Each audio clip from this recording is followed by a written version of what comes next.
Bismillahirrahmanirrahim. Assalamualaikum warahmatullahi wabarakatuh. Alhamdulillah wassalatu wassalamu ala Rasulillah wa ala alihi wa sahbihi wa man wala la haula wala quwwata illa billah, amma ba'du. Alhamdulillah, pada malam ini kita bisa melanjutkan ngaji kitab Ta'limul Muta'allim dalam keadaan sehat walafiat.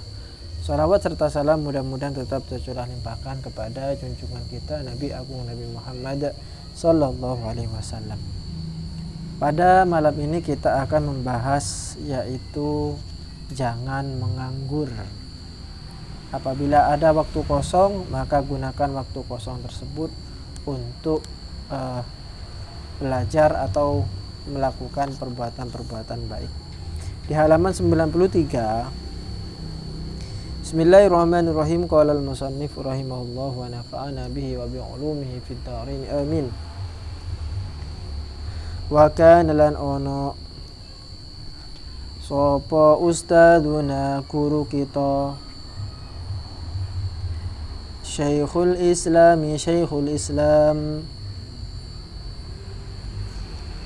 Burhanuddin. Jadi cara bacanya itu harus disambungkan, Burhanuddin, jangan dipisah. Burhan kemudian Burhan, Ad-Din, bukan Burhanuddin. Jadi kalau dalam nahwu disebut dengan mudhaf ilaih. Apa mudhaf ilaih itu? Artinya ada dua kata yang digabungkan menjadi satu. Itu namanya mudhaf ilaih. Contoh kalau dalam bahasa Indonesia, rumah budi.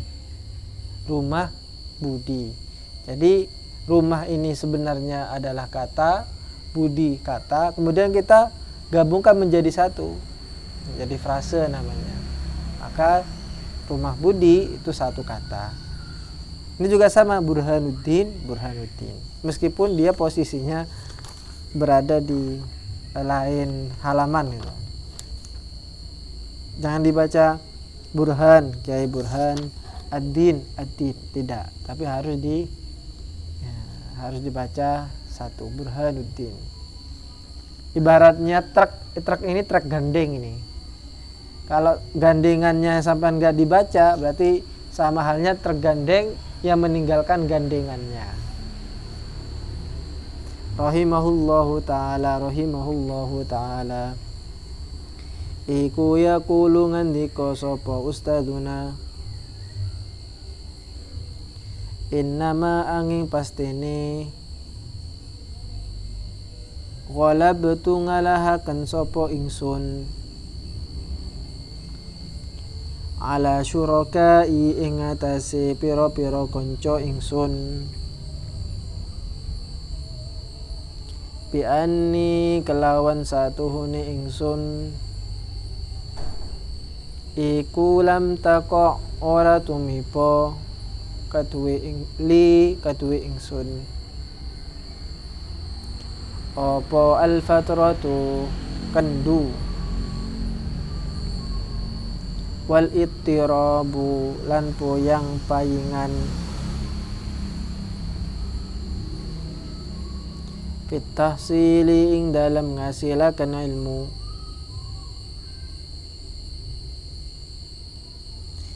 Jadi ada seorang ulama besar bernama Burhanuddin.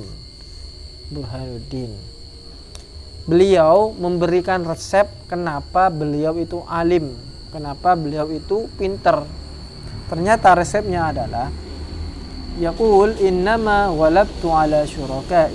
Innama sesungguhnya, ghalabtu saya senantiasa menang atau mengungguli. Saya mengungguli ala syurakai, teman-teman saya.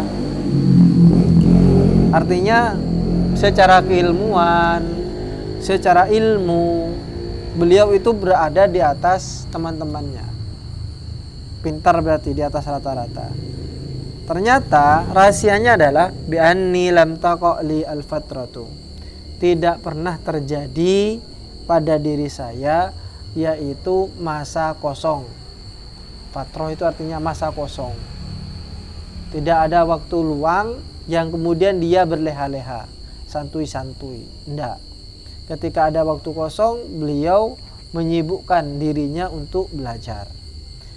Nah, kalau teman-teman yang lainnya sedang santai-santai main bola, main game, main apapun itu, main HP, nah dia enggak. Beliau, dulu kan tidak ada HP ya. Ya intinya tidak ada waktu santai bagi beliau. Semuanya dilakukan dalam rangka untuk belajar dan belajar. Jadi itu yang pertama, tidak ada waktu kosong. Yang kedua, wal ittirab. Ittirab itu gonjang-ganjing. Artinya perasaan yang tidak menentu. Selalu galau. Itu ittirab. Jadi waktu belajar dia sering galau. Kalau saya Burhanuddin ini tidak pernah. Waktu belajar nyantri tidak pernah galau. Tidak pernah galau. Fitahsil di dalam fitahsil di dalam menghasilkan ilmu.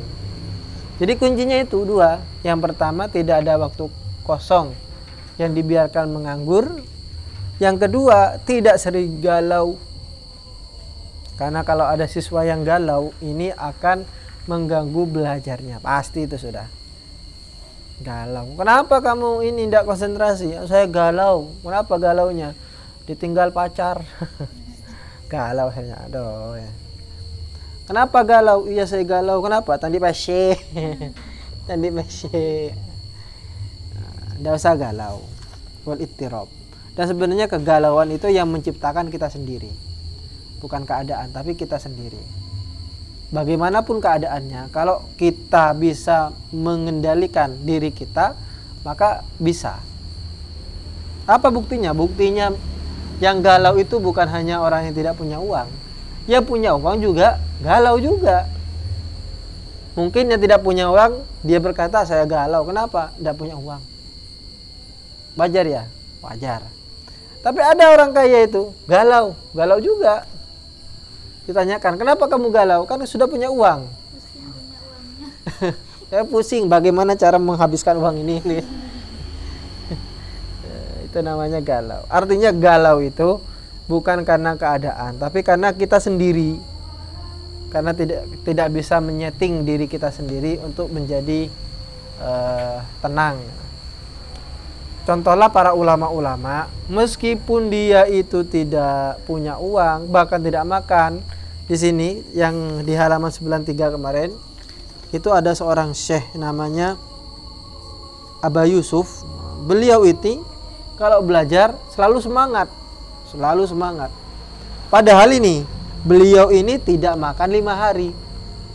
Tidak makan 5 hari. Bukan karena kenapa ya? Karena memang tidak ada yang bisa untuk dimakan. Artinya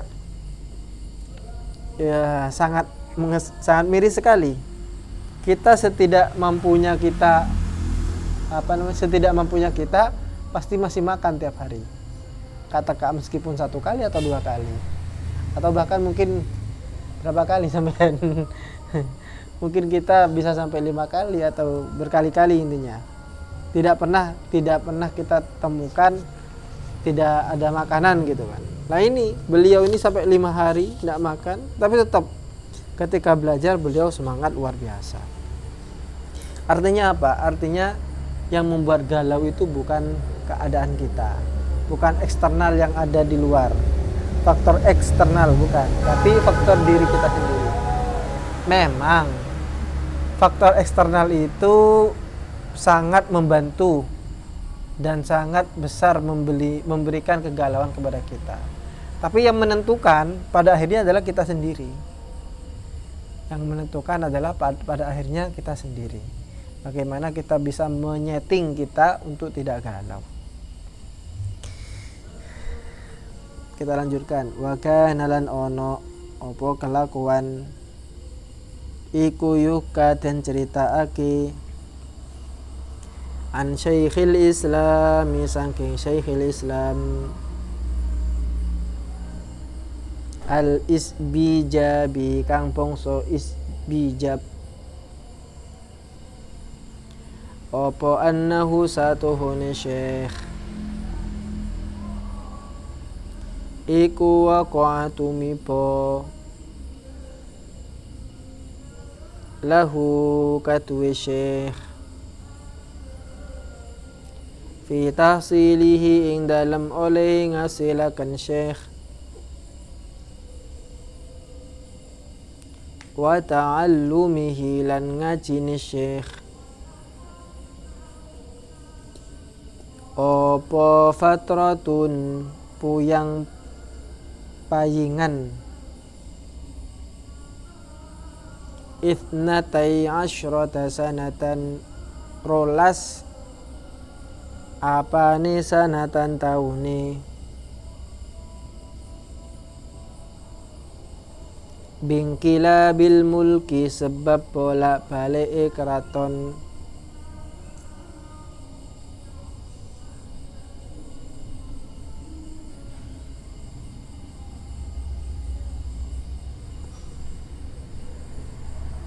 wa kharaja lan metu sapa syekh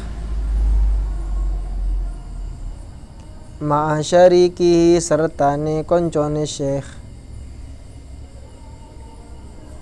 fil munadharati ing dalem tukar nalar walam yatruka lan ora ninggal sapa syekh lan koncone al munadharata ing bicara ilmu wa kana lan ana sapa syekh lan koncone iku yajlisani lungguh sapa syekh lan koncone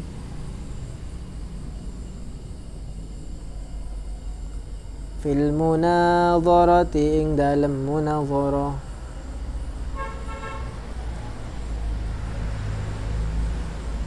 kulla yaumin ing saben-saben dina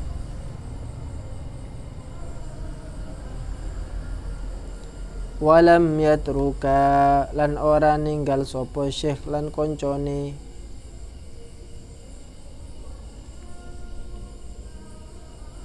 al julusa ing lungguh lil munadharati krana munadharah ithnatai asyrata ing zaman rolas apane sanatan taune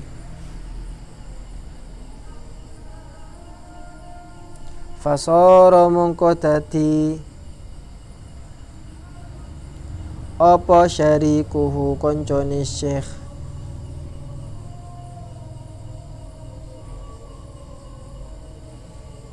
iku Syekhul Islam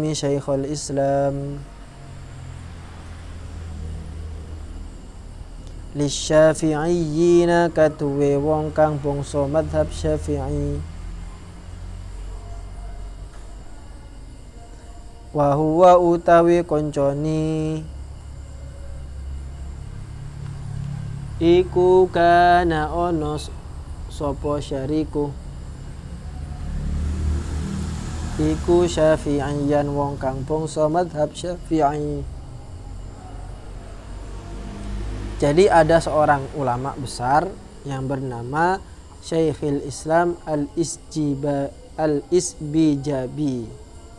Jadi beliau hidup di masa di mana beliau ini sering berurusan dengan seorang raja.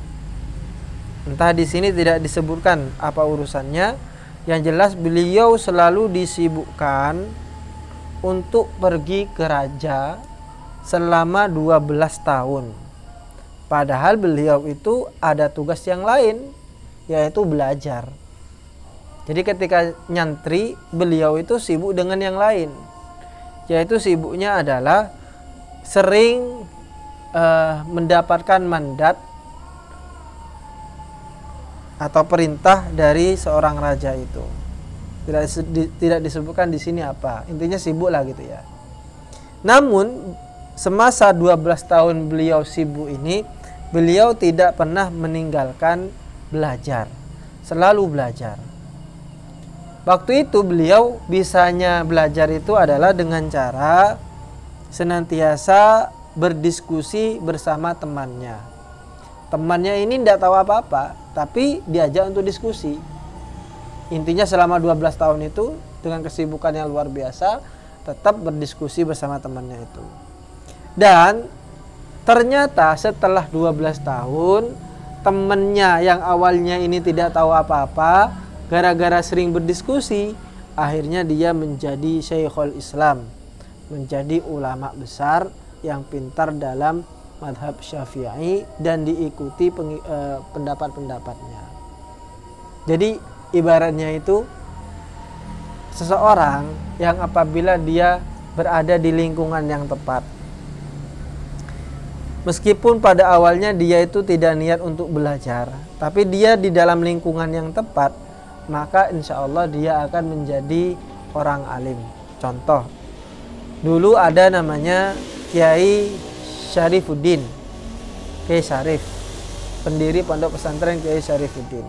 Ada cerita menarik, dulu ada orang Bawean, beliau itu sering ke Lumajang untuk menjual tikar anyaman itu.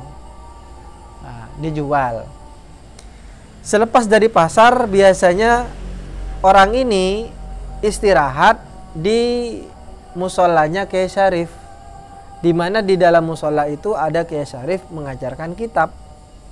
Ya sudah, 1 hari, 2 hari, 3 hari, begitu kegiatan laki-laki ini, orang Bawean ini, ketika pulang dari pasar sudah menjual tikarnya, selalu istirahat duduk-duduk di tempatnya Kiai Syarif. Ya, dan niat ngaji dia cuman duduk aja.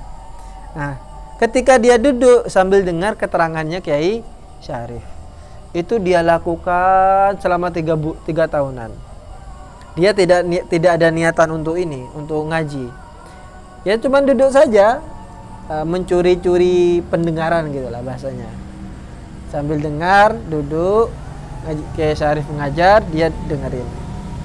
Setelah 3 tahun, akhirnya dia pulang. Ternyata dia dari hasil duduk-duduk itu selama 3 tahun rutin itu, dia akhirnya pintar baca kitab.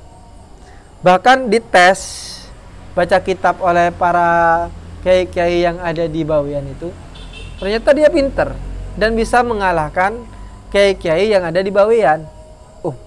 Akhirnya kaget orang-orang itu, kok bisa ini penjual tikar datang ke Jawa selama 3 tahun kerja, balik dia kemudian kok bisa pinter, di mana dia belajar? Akhirnya tanyalah orang-orang Bawean itu, ternyata dia belajar ke musolanya Kiai Syarif.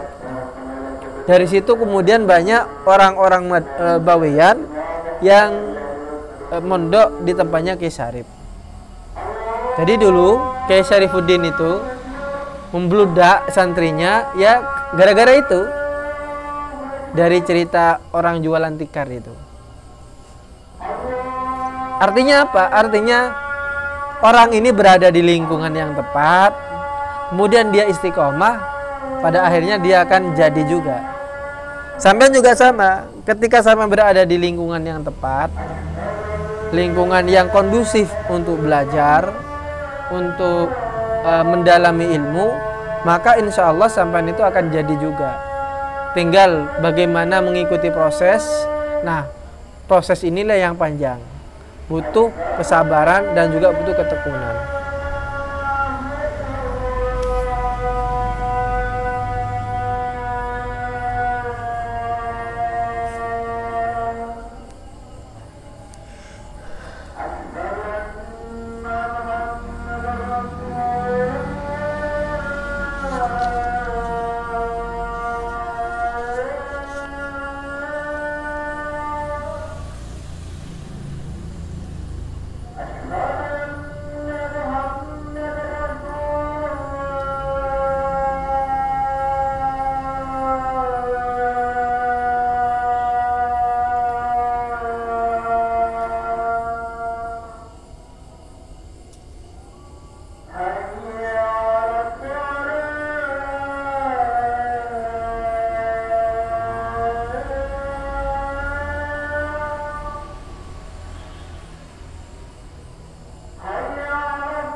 terakhir, wa kana lan ono sapa ustadzuna guru kita asy-syaikhul qadi al-imamu syaikhul qadi al-imam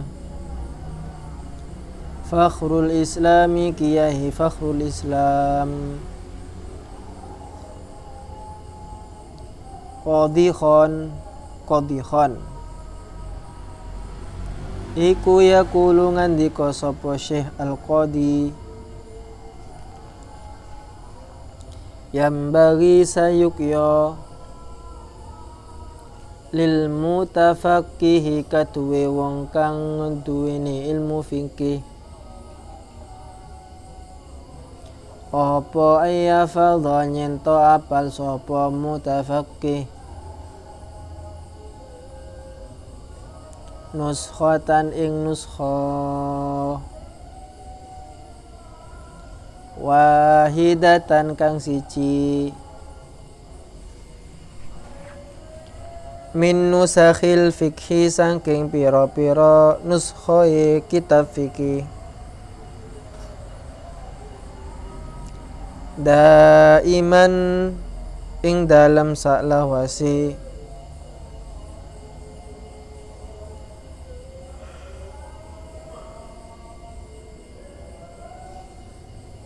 fayatayassaru mongko dadi gampang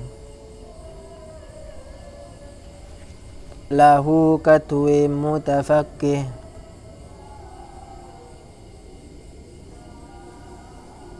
ba'da dzalika sawusi mengkono apal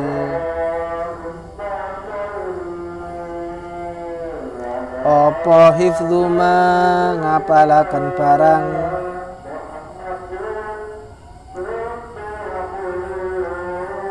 sami'a kang krungu sapa mutafaqqih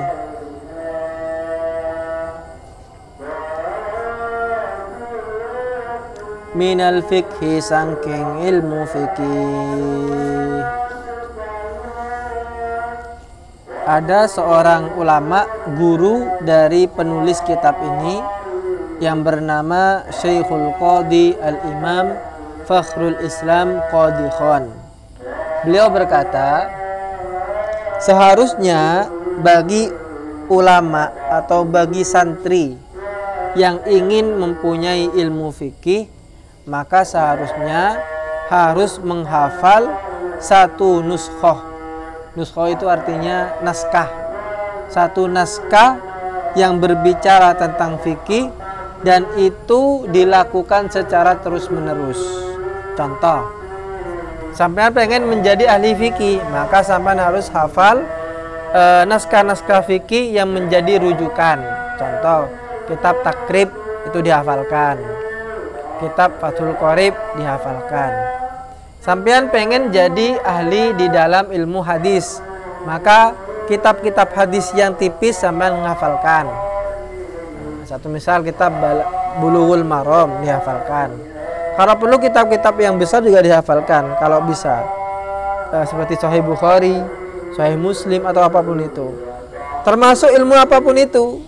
Sampean pengen menjadi apoteker, maka pasti ada buku yang menjadi rujukan, buku tipis yang menjadi rujukan dan buku utama itu.